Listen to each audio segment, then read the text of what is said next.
Hi everybody and welcome to this week's new reading vlog. I thought I would start out on Monday with a fresh weekly vlog. If you're new here, hi, I'm Noah. I have some exciting new releases that Dutton sent over to me that I wanted to include. I'm probably going to be starting out with Into the Midnight Wood by Alexandra McCollum because this is actually releasing tomorrow. The font is a little bit small, so hopefully it's not too bad. This is like a whimsical queer romance, a little bit fantastical, I believe. The other one that I have is The Society by Winn. This releases next week on the 20th, and this is more of a mystery told in multiple POVs, or at least dual POV in past and present as well. And then I also have Best Offer Wins by Marisa, Kashino. This is one of my December 2025 picks from Book of the Month. I chose two, but I thought I would go with this one because it seemed a little bit more fast-paced. I believe this to be a little bit of like a mystery thriller, and it's also a debut, so hopefully it goes over pretty well. Like I said,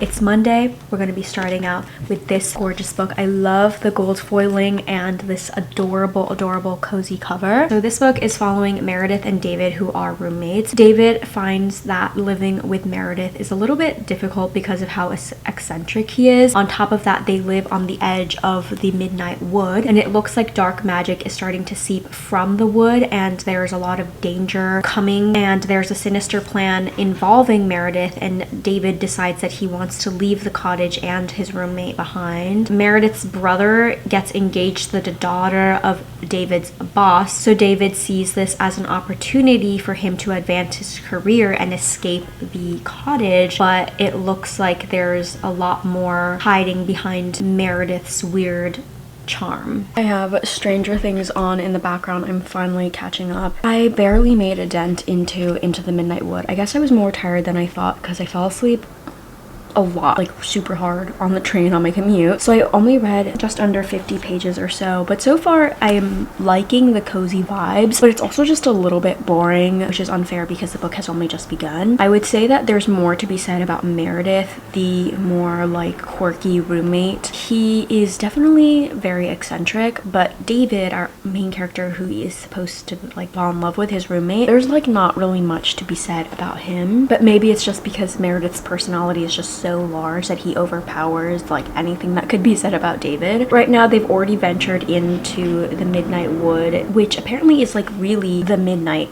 Wood. It is always nighttime in there, and so David doesn't like going in there, but Meredith likes to take little walks and meet new creatures in there. He is a very extroverted flirt. We've now just found out that Meredith's sister or brother is engaged to the daughter of David's boss, and David is like shocked that he doesn't know anything about Meredith even though they've been living with each other for 5 years. He's starting to like piece together this opportunity in his mind that he could use it to advance his career. But so far, you know, it's pretty good. It's also Tuesday, which means that this book is released. I posted a post for it because I'm trying to do like a blue theme on my Instagram and it matches perfectly. I was able to read a decent chunk of Into the Midnight Wood yesterday because I had many commutes. Yesterday I got my lashes done, and then I had another bridal styling event which I like didn't tell anybody about. I had one of my bridesmaids come with me, and I doubt any of them are watching, so I got a dress. I got a different one. I just kept thinking about it, and the one that I had purchased is gorgeous, but I didn't feel like it was very appropriate for the ceremony of like walking down the aisle in Japan. So I'm very excited with the one that I got. It's supposed to come next week, and then I need to reach out to the tailor about it. I'm so excited. Because of that, I read like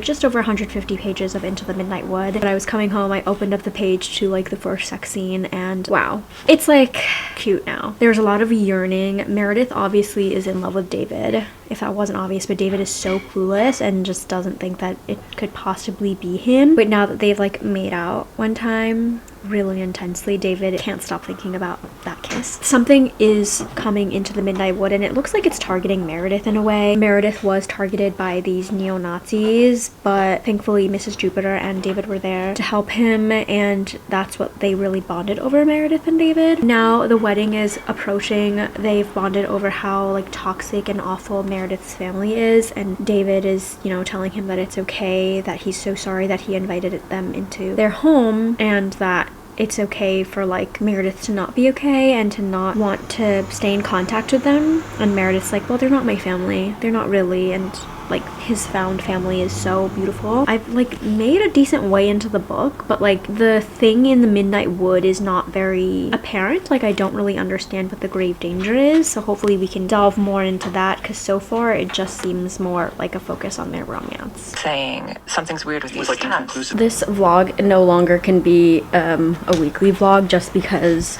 of how long it's taking me to finish this, which is not to say that this book is bad. I'm just not dedicating enough time to reading it. It would be ideal if I finished this book today. I don't foresee that happening though. They see the Earl King again. He is like this dark force, the weird thing, ominous thing that's happening in the Midnight Wood. But I don't really feel like it's that big of a deal. Mrs. Jupiter says that the little mice dying, but or something's killing them and she doesn't know why. I don't really know the Earl King's intentions except that he's after Meredith, but I'm not really sure the reason, the motive behind it, like what he plans to do with it. I just feel like it's kind of this forced added thing into this book, and I'm really kind of just okay following their romance. Went to the library today to pick up 2 new books and ended up in a huge snowstorm. I'm headed out right now to get my nails done, but I have like the smallest bit of Into the Midnight Wood to finish, and I'm debating whether or not I want to take it with me just because it might not be, you know what, it's not worth it. I'm gonna come home and finish it. I'm meeting up with a coworker to have some dinner before I go pick up Coda, and I will be taking with me Best Offer Wins by Marisa Kashino. Could I change my purse? I think I could change my purse if that's the case. Only 1 book. Lighten the load, girl. My nails currently look abysmal because I let them grow out so long. I'm going with a simpler design as part of my no buy year.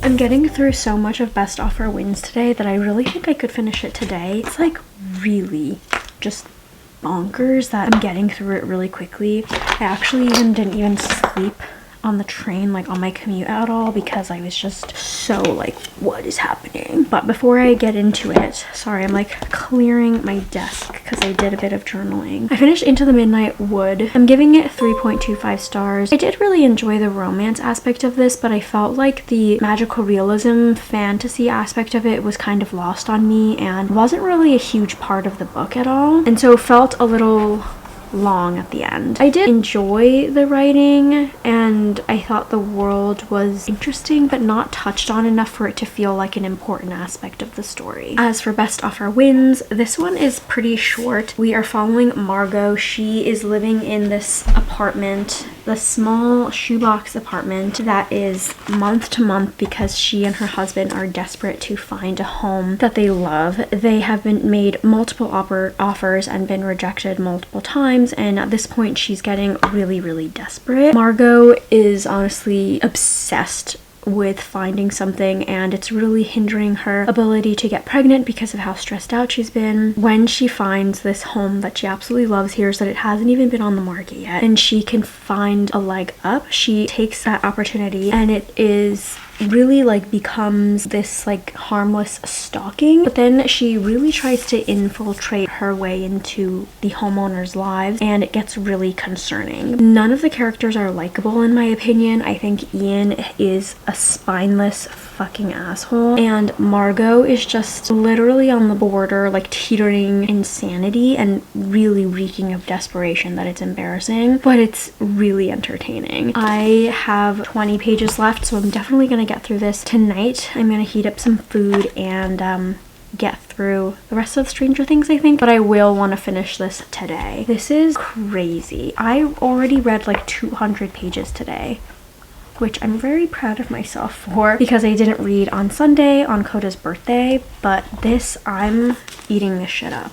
I've been reading quite a bit of The Society. Yesterday I read over 250 pages, which I'm very happy with. I actually like couldn't sleep and I also didn't want to stop reading. That went hand in hand and I basically read until my eyes felt droopy. I'm now like 70% of the way through this book. This book is obviously a secret society. Vivian comes from old money. One of her ancestors created the Knox, but her like great grandmother or somebody was born out of wedlock, so she has never been a part of this family of the Knox. She finally has the opportunity to make her way in through the door. She's trying to claim like what's rightfully hers. And then there's Taylor. She is a young nurse who wants to leave her past behind, and she moved from Outer Banks to Boston. When Vivian ends up in Taylor's ER, she becomes kind of obsessed with her and enamored by this old money woman, and she really wonders about her past and kind of projects her mother onto her. And Vivian disappears, and Taylor starts to wonder what happened to her and what secrets that she's hiding because she seemingly disappeared without a trace. Taylor ends up working at the Knox as their newest employee. The book is being told in Vivian and Taylor's POV, but Vivian's is obviously told in like the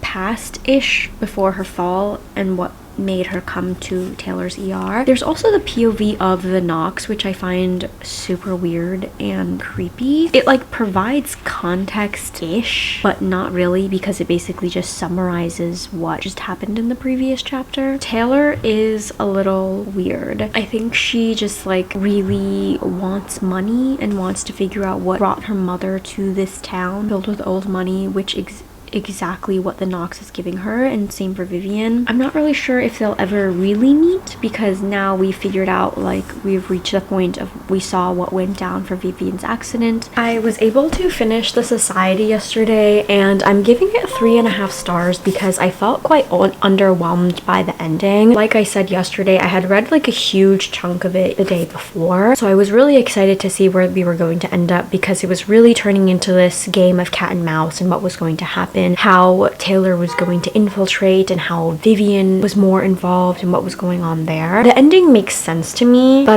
the way that it finished and the way that the epilogue went on, I just felt too clean. Anyway, those are the 3 books that I wanted to read for this vlog that ended up taking me a little bit longer than I thought, but I think it's still a pretty solid start to the year. So The Society makes 5 books read this month so far already. This one already is one of the highest ones, 4.25 stars, just because of like the pace of it and how like messy it was and how I couldn't look away. So I did have so much fun with this. Into the Midnight Wood, I believe, is 3.25. Thank you so much to Dutton for sending these my way, and I'm really glad because these books were on my physical TBR, and my goal for the year was only to read at least 1 a month, and I've already done 3. So very happy with these results, and I will see you all in my next reading vlog, in my next video. Thank you so much for watching. Bye!